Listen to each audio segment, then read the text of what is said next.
Jadi orang yang sebelumnya sudah agak-agak males karena ini musim hujan gitu ya, musim flu dan batuk gitu, lagi dingin-dingin kayak gini males ya datang ke Jakarta gitu kan. Di Cianjur juga lagi ada bencana gitu ya.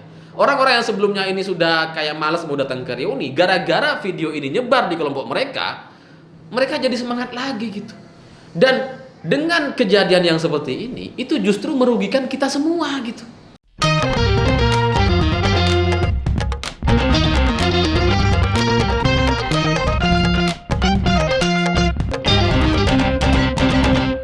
Selamat malam para mantan, selamat malam untuk semua kalian yang luput dari undangan tapi jadi bahan pembicaraan.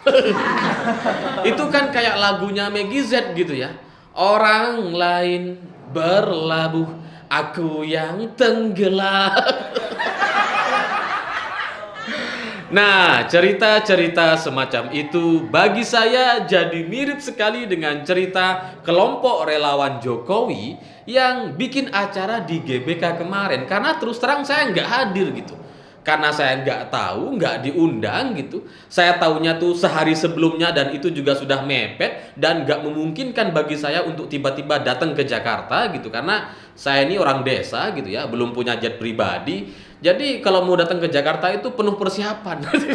Nggak bisa dadakan gitu. Kecuali dipanggil Pak Jokowi, nah itu beda. Jam 3 ditelepon, jam 4 udah berangkat itu. Ya, tapi karena ini acara relawan dan saya tahunya ya dadakan sehari sebelumnya gitu, jadi saya nggak datang gitu. Tapi ketika saya nggak datang pun, nggak tahu ini acara ini dibuat oleh siapa gitu ya. Tapi serangan dan komentar-komentar dari kadrun-kadrunista itu juga mengarah ke saya. Lawang saya nggak hadir, nggak tahu apa-apa gitu. Dapat serangan juga. Ya karena meskipun saya juga bingung ini acara apa dan saya nggak tahu gitu. Saya pikir ya sudahlah biarin aja. Kalau misalkan kadrun itu nyerang-nyerang, nyenggol-nyenggol, ya biasalah. Memang dari dulu sudah kayak gitu. Dan saya nggak mau mengkritisi kelompok relawan yang bikin acara di GBK ini karena ya nggak ada gunanya gitu. Mending nyerang Demokrat aja sama Nasdem gitu kan. Lebih jelas gitu. Masa nyerang relawan sih gitu. Tapi gara-gara saya diem aja dan kemudian jadi lebih banyak baca grup WhatsApp gitu. Akhirnya saya menyimpulkan dan tahu bahwa ternyata ada satu video yang ini kemudian lebih dulu menyebar di kelompok 212, FPI, HTI, dan sejenisnya gitu. Karena ya saya ini masuk di banyak grup WhatsApp, puluhan grup itu saya masuk di kelompok 212 atau grup sebelah gitu. Di kelompok relawan Pak Jokowi juga saya masuk di puluhan grup gitu ya. Ada grup relawan juga, grup Ganjar, grup Erick Thohir, Muldoko, banyak lah gitu. Saya masuk ke banyak grup WhatsApp itu. Nah, ada satu video yang berisi tentang pertemuan Pak Jokowi dengan relawannya dan ini berisi konten yang sangat-sangat negatif dan menjelek-jelekkan Pak Jokowi sebenarnya gitu. Seperti mengkerdilkan atau menghina posisi Presiden Jokowi gitu. Nah, video ini yang semestinya untuk internal relawan itu nyebarnya lebih dulu di kelompok sebelah. Ini unik sekali gitu, nggak pernah terjadi sebelumnya karena biasanya kalau video relawan gitu ya, itu nyebarnya di kelompok relawan Jokowi dulu, relawan Ganjar gitu ya, yang satu frekuensi lah. Tapi khusus satu video ini, itu nyebarnya lebih dulu di kelompok sebelah gitu.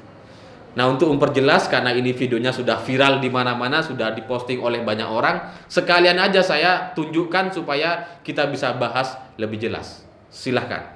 Ini adalah amplifikasi program-program dan keberhasilan Bapak melalui Kemenko. Kedua, kita gemes Pak ingin melawan mereka. Kalau mau tempur lapangan kita lebih banyak. Nah kalau Bapak nggak mengizinkan kita tempur di lapangan melawan mereka, maka penegakan hukum yang harus. Misalnya setiap mereka yang selama ini mencemarkan nama baik, menyerang pemerintah, adu domba, hasut, penyebaran kebencian, semua bisa dijerat dengan hukum. Nah, penegakan hukum ini yang harus dilakukan diperkuat lagi. Karena ketika tidak, kami hilang kesabaran, ya udah kita yang melawan mereka di lapangan misalnya.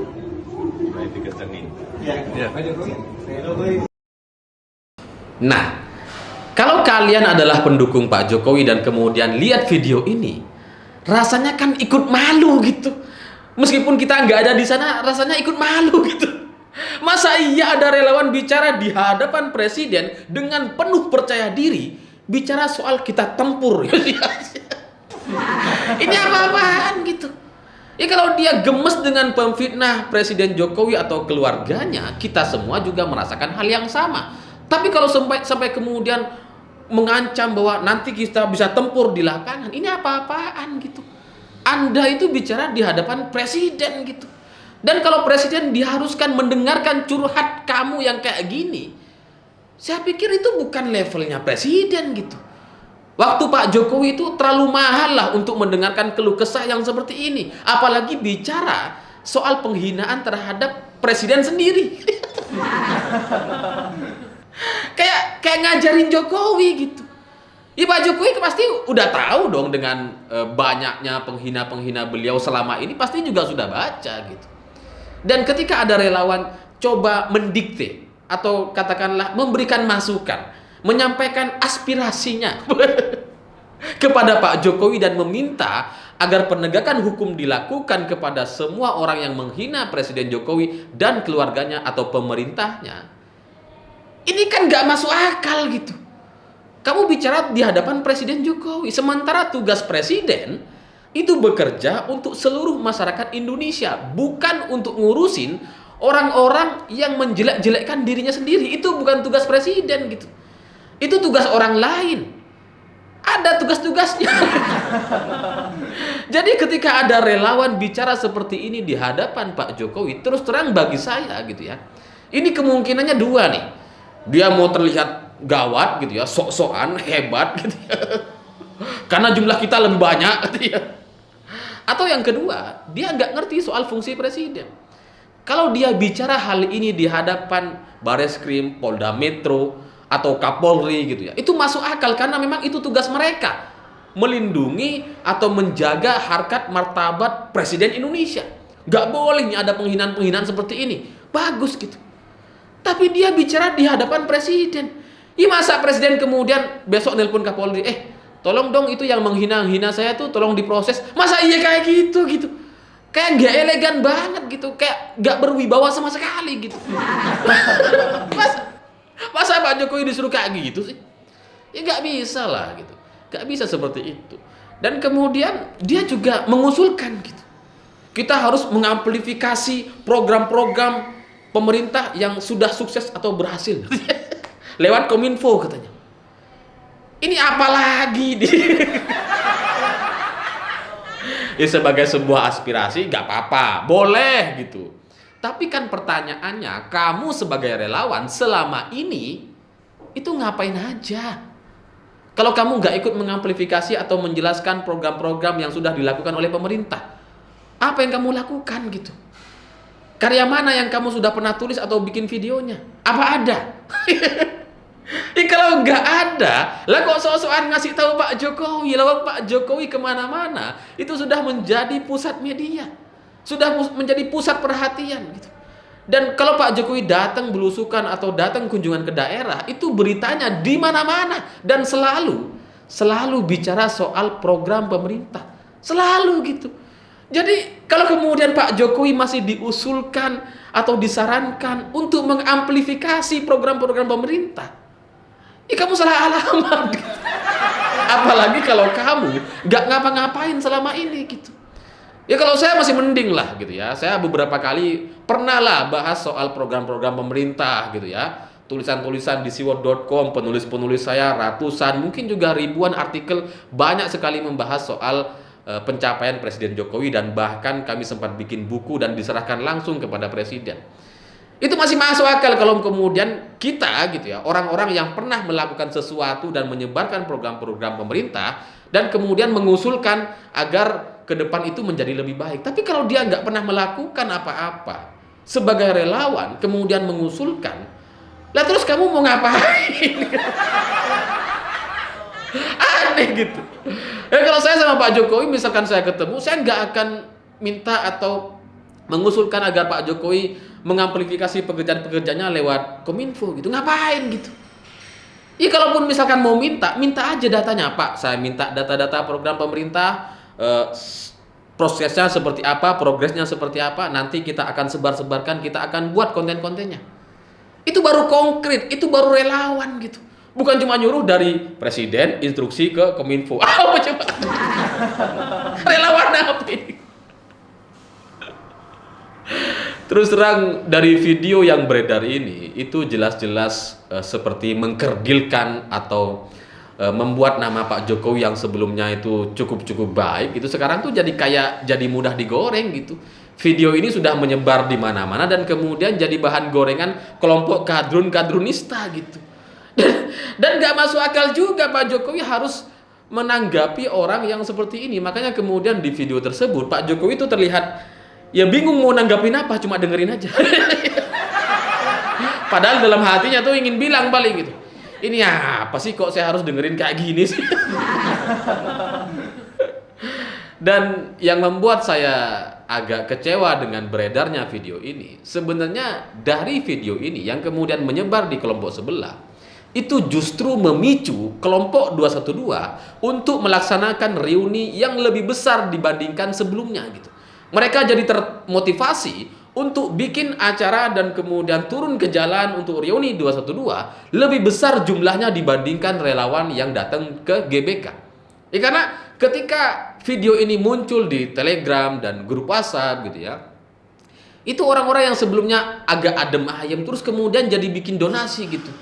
Jadi ada yang nyumbang bus, ada yang nyumbang logistik dan sebagainya. Sekarang itu sudah menjadi pembicaraan yang sangat-sangat keras di kelompok mereka gitu. Kita harus lebih besar, kita harus lebih banyak jumlahnya gitu. Jadi orang yang sebelumnya sudah agak-agak males karena ini musim hujan gitu ya, musim flu dan batuk gitu. Lagi dingin-dingin kayak gini males ya datang ke Jakarta gitu kan. Di Cianjur juga lagi ada bencana gitu ya. Orang-orang yang sebelumnya ini sudah kayak malas mau datang ke reuni, gara-gara video ini nyebar di kelompok mereka, mereka jadi semangat lagi gitu. Dan dengan kejadian yang seperti ini, itu justru merugikan kita semua gitu. Ya karena kalau mereka datang dengan jumlah yang besar, otomatis akan merugikan warga Jakarta. Kemacetan pasti terjadi. Anggaran penanganan atau anggaran kepolisian untuk mengamankan acara reuni 212 gitu ya. Itu kalau jumlahnya besar, maka anggarannya pasti juga lebih besar gitu. Ya anggaran untuk mengamankan reuni 212 dengan jumlah 100.000 dengan 10.000 atau 1.000 massa, itu anggarannya berbeda gitu. Dan gara-gara video si relawan ini, ya kita terancam akan mendapatkan sebuah aksi reuni yang lebih besar dibandingkan sebelumnya dan itu akan merugikan banyak orang. Ya kita lihat saja nanti akan seperti apa. Harapan saya semoga yang nggak besar-besar banget gitu. Semoga yang nggak ada lah sama seperti tahun-tahun sebelumnya gitu. Atau semoga bohirnya tuh nggak turun tangan. Atau semoga donasi-donasi yang mereka kumpulkan itu nggak terlalu banyak sehingga nggak bisa melakukan mobilisasi yang besar ke Jakarta. Karena kalau besar sekali lagi itu akan merugikan banyak pihak gitu. Dan di luar itu saya juga bingung dengan kelompok relawan ini sebenarnya maksud dan tujuannya itu apa gitu. Bikin acara silaturahmi nasional atau apapun itu yang ada di GBK itu tujuannya tuh apa, momennya tuh apa, nggak ada gitu. Cuma bikin acara aja. Ya kalau mau bicara soal kampanye, ini belum kampanye gitu. Kalau mau bicara soal calon presiden, Pak Jokowi nggak bisa maju sebagai capres gitu. Sementara relawannya masih relawan Jokowi gitu kan. Ini sebenarnya tujuannya apa gitu. Dan setelah saya coba perhatikan kelompok relawan yang datang ke acara GBK ini ternyata adalah kelompok yang sama seperti mereka yang melaksanakan musra atau musyawarah rakyat di beberapa daerah. Karena musyawarah rakyat itu adalah satu cara atau satu gaya baru untuk menaikkan seseorang sebagai calon presiden selain lembaga survei. Ya kalau lembaga survei itu kan ditanya kepada warga, terus kemudian muncullah nama-nama yang menjadi top man di kalangan masyarakat gitu ya. Ada Prabowo, ada Ganjar, Anies, Ridwan Kamil, Ahy dan sebagainya gitu kan. Itu kan lembaga survei. Terus kemudian sekarang kelompok relawan bikin musyawarah rakyat, terus kemudian nanti ketika dia bikin acara di sebuah wilayah, di sebuah daerah, nanti akan ada voting. Nah, ini kan relawan-relawan Jokowi, tapi mereka sempat juga mengusulkan nama-nama seperti Anies dan Sandiaga. Bahkan Sandiaga mampu mengalahkan Ganjar Pranowo. Ini apa-apaan? Ini relawan Jokowi yang mana? Aneh bagi saya gitu ya. Orang-orang kayak gini itu ya seharusnya udah selesai lah. Ngapain kalian bikin kumpul-kumpul kayak gini, lawang Pak Jokowi juga sudah gak bisa maju lagi gitu. Kecuali bikin aja nama relawan Ganjar misalkan, relawan Erik, lebih jelas gitu kan. Ya tapi saya ngerti bahwa kelompok-kelompok relawan di Indonesia hari ini menurut pengalaman beberapa tahun sebelumnya memang itu adalah sebuah jalur instan untuk mendapatkan jabatan di pemerintahan atau minimal mendapatkan jatah komisaris di BUMN, karena itu sudah terbukti dalam beberapa tahun terakhir gitu. Karena hanya dengan lewat jalur relawan inilah mereka bisa berkompetisi atau mendapatkan kemungkinan yang lebih besar dibandingkan mereka harus gabung ke partai. Karena kalau masuk ke partai, wah itu jenjangnya banyak tuh. Harus daftar dulu, ikut sekolah partai gitu ya, ikut pelatihan, duduknya di belakang dulu. Nggak bisa tiba-tiba jadi ketum, nggak bisa gitu. Kalau relawan bisa tuh. Bikin aja, kumpulin orang, bikin langsung ketum. Langsung sekjen, bendahara. Jadi ya saya ngerti lah kelompok relawan itu mungkin ingin mempertahankan kekuasaannya atau ingin berkuasa lagi di tahun 2024. Entah siapapun calon presidennya, karena mereka ingin memanfaatkan sosok Presiden Jokowi gitu. Karena dengan sosok presiden ini mereka dapat cantolan gitu.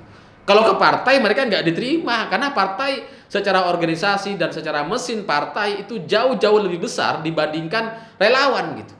Nggak ada satupun relawan di Indonesia yang mampu mengalahkan mesin partai politik yang memang sudah ada di Senayan. Karena perwakilannya jelas di mana-mana, DPC-nya jelas gitu. Nah kalau relawan nggak ada yang sebesar partai, nggak ada gitu. Nah makanya dengan situasi yang seperti itu maka mereka bertahan dengan kelompok relawan, nggak mau menjadi partai politik karena kalau jadi partai pasti nggak laku.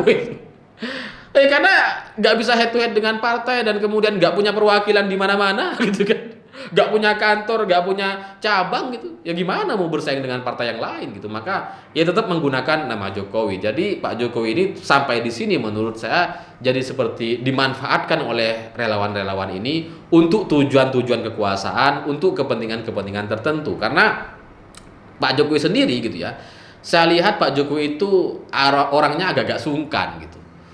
Orangnya tuh gak, ya orang-orang Jawa, Solo gitu ya, yang enggan berkonfrontasi langsung gitu kan.